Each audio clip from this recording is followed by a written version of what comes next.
आज आप उलमा की मजलिस में बैठे हुए, इनकी हौसला अफजाई के लिए हमें कोई ना कोई बात जरूर कह दी चाहिए।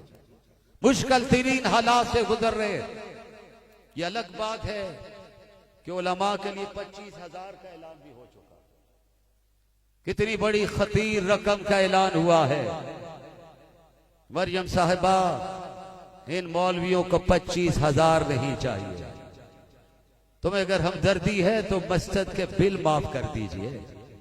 अपने अंकल से कहिए, मियां शबाज शरीफ साहब से, कि इनके मस्जिदों के बिल माफ कीजिए ताकि नमाजी आए।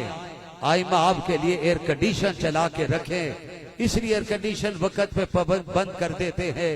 बिल कहां से देंगे? और बिल जब आता है तो पूरे बल निकाल देता है। मदरसों को पैसों की जरूरत नहीं है। ये एक बात कहते हैं, हुज्जतुल इस्लाम हजरत मौलाना कासिम नानोतवी ने जब पहला दीनी अदारा हिंदुस्तान में बनाया था, मैं अपनी आंखों से देख कर आया हूं। उस अदारे में मुझे भी जाने का एजाज कायदे जमीयत के साथ हुआ है। उसमें नीचे लिखा हुआ है, मदरसा कोई सरकारी ग्रांट नहीं लेगा, सरकार की इमदाद नहीं लेगा।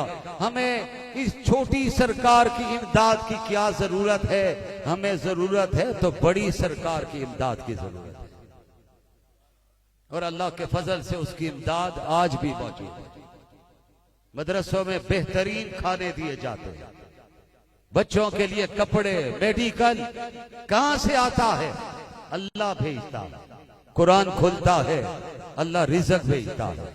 आपसे भी कहता हूं, नौजवानों, मैं अपनी माँ और बहनों से, बुजुर्गों से भी कहता हूं, घर में रिज़्क की तंगी आए, कुरान खोल लीजिए।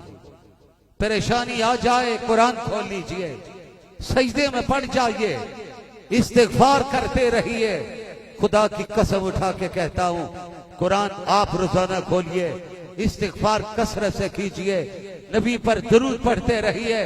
इंशाअल्लाह अल्लाह आपके घर की परेशानियां भी दूर फरमाएगा और रिज़्क की फरावानी भी अता फरमाएगा।